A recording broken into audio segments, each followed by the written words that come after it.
Welcome to the new episode of Home Visit with Tyler Siskey and the Associates. Join with me today, my man, the myth, the legend, Jake Crain. Jake, what's up, brother? Coach, what's up, man? It's good to be on. Congrats on all the success. Yeah, man. First of all, before we even get started, because I know you're rushing, got you for a little small bit of time today.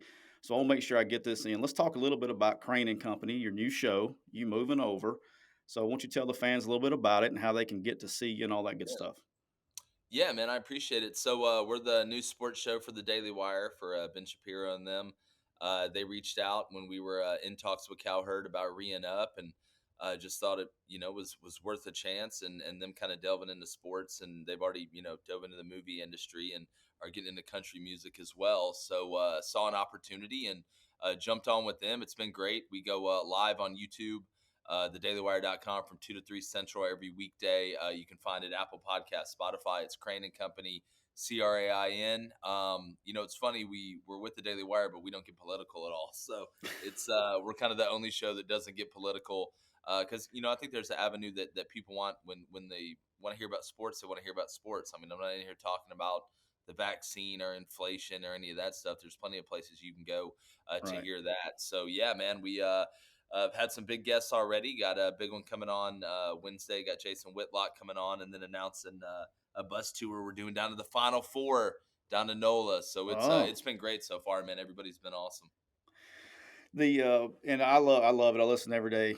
I'm a big fan. I'm an honorary Booster Club member. I like getting in there. I enjoy it. So I encourage everybody to check it out every day. It's something that's if you're a sports fan, you gotta love it, and it's awesome. It's good talk, so I like it. But all right, as we transition here, let's talk a little bit because I know I listened to the show yesterday as we're taping this on Tuesday, but we got to talk about this Will Smith Chris Rock deal. I mean, Yeah.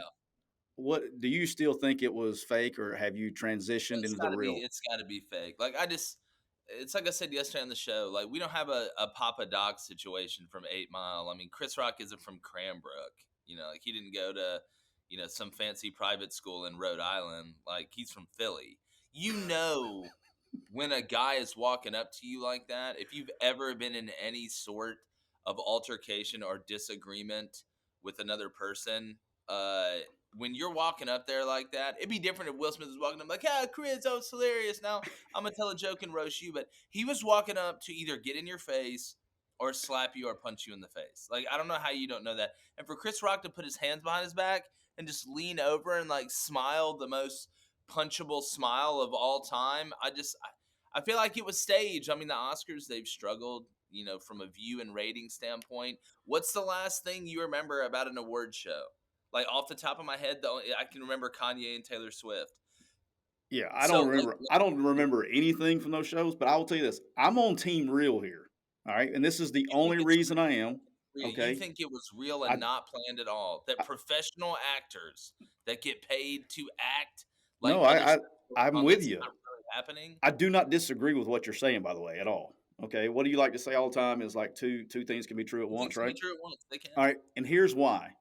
And I think Neil and Chase were talking about this on their podcast yesterday, and I agree with it. We had this big discussion at dinner time. This is what we were talking about at dinner last night with my kids, by the way.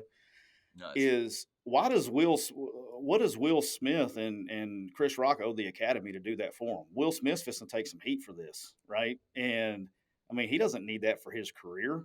And so, what is he getting out of it? You know what I mean? Like, I don't think they owed. I don't think he would do that for the Academy if they asked him to do it as a bit. I don't think he would. You know, I'd hope not.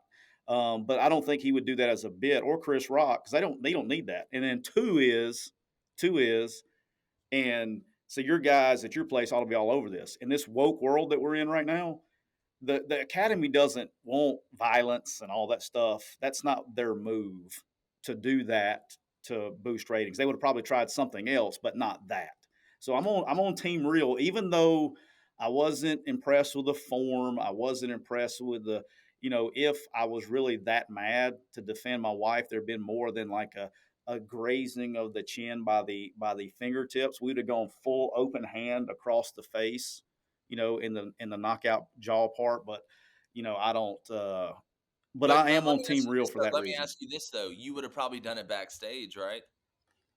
If it was Oh yeah, real, no, if no, it no. was I wouldn't have been a public thing. It would have been because it would have been one on one backstage. Maybe nobody would ever find out about it. Like I my would, it would be something serious though. yeah, my thing is like back to the Will Smith or Chris Rock thing. I who knows what they owe the Academy? Like I don't know what really goes down. Like who we could go back to the years. I'm sure the Academy has done a lot of favors for Will Smith and Chris Rock. Probably, I would think. But I do mean, they you gave. threaten to take away the award though if it's not real? I mean, again though, who which one of those actors really like would it really hurt? Like Will Sean Smith? Penn's out here, and I know Sean Penn's a different kind of crazy, but Sean Penn's out here like, well, if they don't say something about Ukraine, I'm gonna burn my Oscar in the middle of the street. But like what I'm saying is like I don't know what these people owe. I don't know Will Smith. I don't know who got you out of the Bel Air show and put you on the big screen. I don't know. Maybe the same guy who was putting this together. Look. I think they're all. I don't know. I think it's like one big group. Who knows what other people owe? I know this though.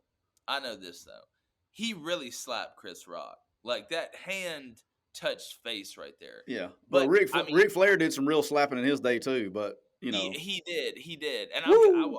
I'll give Will Smith and them the benefit of the doubt. You guys get paid to do this for you were in Ali. You can fake punch somebody about as good as there is, you know. So Yeah. Chris Rock, I'll give you your due too. But man, part of me just feels like the Oscars. I didn't even know the Oscars was going on until I saw this on social media. Like to me, they I ran still the didn't watch it. reverse. They ran a reverse on the first play. Like Yeah. y'all ran a reverse on the first play. Y'all needed the ratings. Now next year, like I said in the show, next year what's gonna happen? Y'all gonna have Beyonce and Rihanna like in the UFC? What's the I follow up? would watch. Which I would watch in a heartbeat. I would watch in a heartbeat. I'm not watching. I didn't watch Sunday. I didn't watch when I saw it. I ain't gonna watch next year. I'm not a. I mean, I'm not gonna No, watch I anything can't. about I movies that don't I've do never it seen. either. But if Will Smith slaps Chris Rock, like I'm like, wow. Like the Oscar that clip got more views than the Oscars has combined probably the last 10 years. Like I could Facts. really care less. I mean, you got Amy Schumer on there, who is the unfunny, who's never said anything funny. Are you Not one. serious? You don't like Amy Schumer? No, she is not funny. If her and Pete Davidson did a stand up show in my living room, I wouldn't go. I wouldn't go. I'd leave I the think she's house. funny. I don't think she's funny at all. All right. I don't think she's funny at all. So you and I both have been. I want to talk about this because you and I both have been in the coaching world. Now we're doing this on the side. So, or you, I'm doing it on the side. You're doing it I was for about to a say, living. man, my other business, I can't Yeah, talk yours is live not on on the air. side. But let's talk about because this is a hot topic right now, especially in the town that I'm currently residing in, and I can't not talk about it. And it's just fan apathy Mm-hmm. with really good coaches. So let's talk about first of all. This started with basketball a couple weeks ago with Kentucky and Tennessee. So we got fans on Twitter, and it's not one fan; it's a lot of fans. Like want Rick Barnes fired. Yeah. You got fans that want John Calipari fired. I mean, and I know you went on, you had a whole show on it one day, okay, about John Calipari, right? Yeah. Not getting And fired, though. I know, but talking about he was overrated and all Yeah. that stuff. I'm talking about fans in Yeah. general. The part that I want to just like shake the shit out of people and go like, who's coming in the door next? Mm. You know, like who are you replacing these guys with? And you look at like Rick Barnes. Okay, let's talk about Rick Barnes. He gets there and you know, Tennessee's won 5 SEC tournaments in the history Mm-hmm. of the Southeastern Conference. 5, and he won one of them this year. You know what I mean? Like, Yeah. what are you? I don't understand. I get that. I understand that. I don't know if it's football bleeding over into the fandom of the SEC but basketball and baseball, which we're going to talk about next, dude, it's hard to win, Yeah. man. I mean, like, it's hard to win a title. Yeah. It's hard to win consistently, especially in sports where, you know, in any given day, in any given game, one guy can make the difference. You know, in football, it's hard for one guy to make the difference, you know, throughout the whole course of a game, the way it can in Unless he's a basketball quarterback. or in baseball.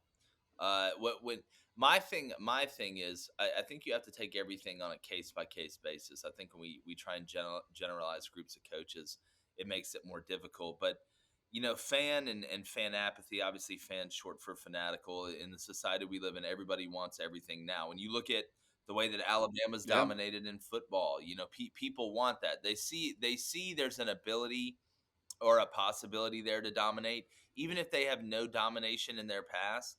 They feel like, well, it's attainable, so we ought to be doing it every year. Well, that's like saying, okay, you're going to start a business and you want to be $1 billion business every year, from the ground up starting. It's not how it works. When you Right. when you look at John Calipari, for instance, now he's getting paid a lot of money. Kentucky is one of the places where you can get the best talent, basically year in year out. You have the best facilities, and it's a basketball school. But I'll continue to say, I think the best coach in Lexington's Mark Stoops. I think he does more with less than just about anybody. And Coach Cal, from a championship standpoint, does less with more than just about anybody. I mean, you look at Kentucky, and if you look at the beginning of Coach Cal, where he was, and where Kentucky was, I mean, they were rolling when he got there. I mean, you're going to Final Fours every year. Then you win the Natty with Anthony Davis. It's kind of fallen off in the back end here the past 5, 6, 7 years. But number one, that doesn't mean it's easy. It's easier at Kentucky, in my opinion, than it is at, say, Yeah. Mississippi State. But that still doesn't mean it's easy. I mean, should he be fired? In my opinion, no. But even the AD, Mitch Barnhart, came out and was like, "This is unacceptable. Like this is disappointing." And I think he was right when you're paying a guy $8 million a year. Now, Rick Barnes at Tennessee does not have the past in basketball that Kentucky does. They're not a basketball school, basketball blue blood, whatever you want to call it. But Yet. but they did get a little taste of success with Bruce Pearl, and now Rick Barnes. Over time, they've had success enough to qualify for the NCAA tournament that they want a little bit more. Is that asking too much? Yes, probably. Especially at Tennessee, when you look at some of these other places, that just focus purely on basketball. The Gonzagas, the Villanovas, places like that. But fans in general, I think it's just a byproduct of society. We want all the nice. It's like calling JG Wentworth. I want my money and I want it now. I mean, they want everything every year the same, and you don't realize how years and years can build up to 1 year. And when you have the Right. transfer portal as crazy as it is, now you have NIL. You're throwing extra kind of monkeys into the wrench, or wrenches into the monkey, however you want to put it. Fans will always want more than what they're number one gonna get. Probably number two, what they deserve to get, and then number three, what the ceiling is on the place that they're rooting for is always a little bit lower than what they think. But again, I feel like that's just part of being a fan, I guess. Yeah. So here's where I get it. Like with basketball, and we're going to get to baseball right after this because we got one here in Oxford Mhm. that's got everybody up in a roar. Mhm. Okay. But in basketball, you get in a tournament. Yep. Okay. You get in a tournament and it's win or go home. And you roll up against somebody on a neutral court that goes 20 of 25 from the 3 point line. I don't care how much. I mean, like you can get a hold of a hot shooter and Yep. lose really quick. And it has nothing to do with the coaching or he didn't do this or he didn't do that. I mean, you can get it in front of a hot team at the wrong time and lose one game. Yep. And so that's where in basketball, I'm like, look at the collection of work here. The championship, whereas in football it's different, okay, I think Yep. it's completely different. And then baseball, okay. So here Mike Bianco is the baseball Mhm. coach here at Ole Miss. Arguably, and nobody, and let's take, and you're not an Ole Miss fan, so I'm not an Ole Miss fan. I'm not a fan of anybody. That's just the curse of coaching for this long.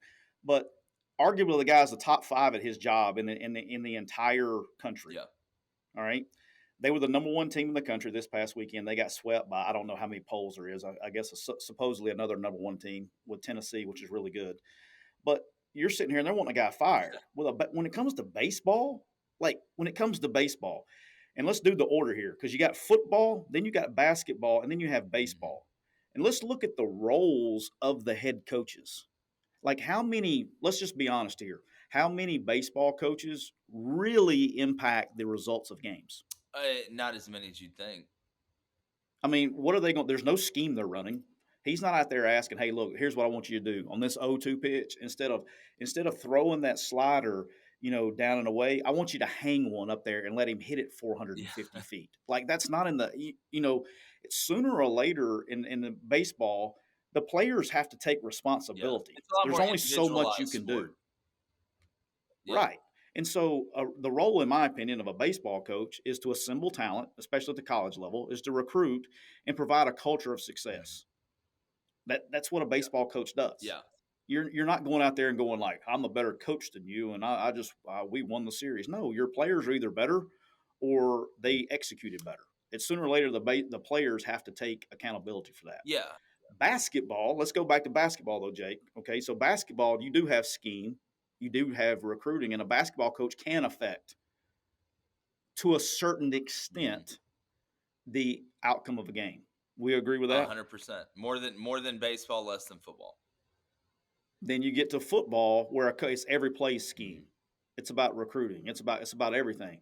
So a football coach, I get the volatility sometimes, but sometimes I think we allow that volatility of a fandom to bleed over into basketball and baseball. But we got to understand what the root of the problem is. Yeah, yeah. Well, I look at Ole Miss. I think again, it varies on what that school and what that fan base, kind of identifies with. I think deep down, I don't want to piss anybody off.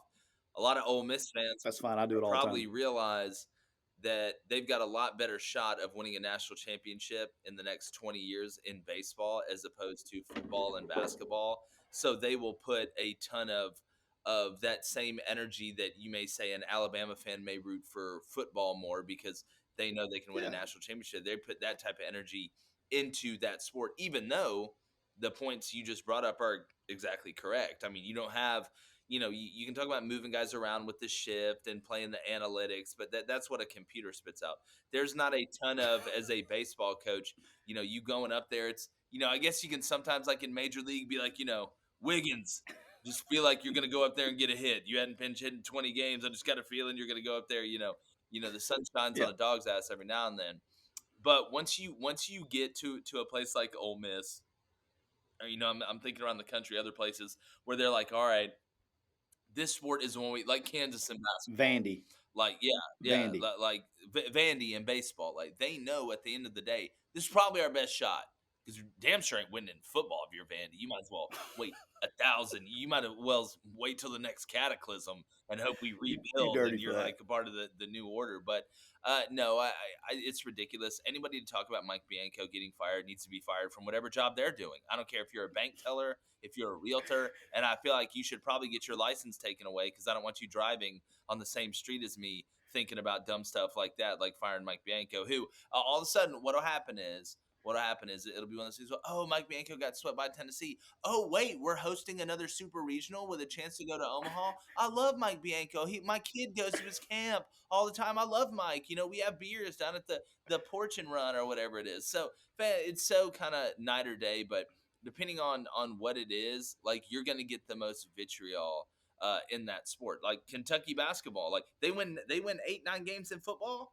Mark Stoops built a statue of them. Like, let's name a steak after him or a sandwich or something from the local steak place. Bourbon. Calipari, you're either winning the title or like there's a bunch of old dudes sitting at diners just dogging you all the time, talking about, well, I know. Adolph Rupp, till he ran into the guys from Glory Road.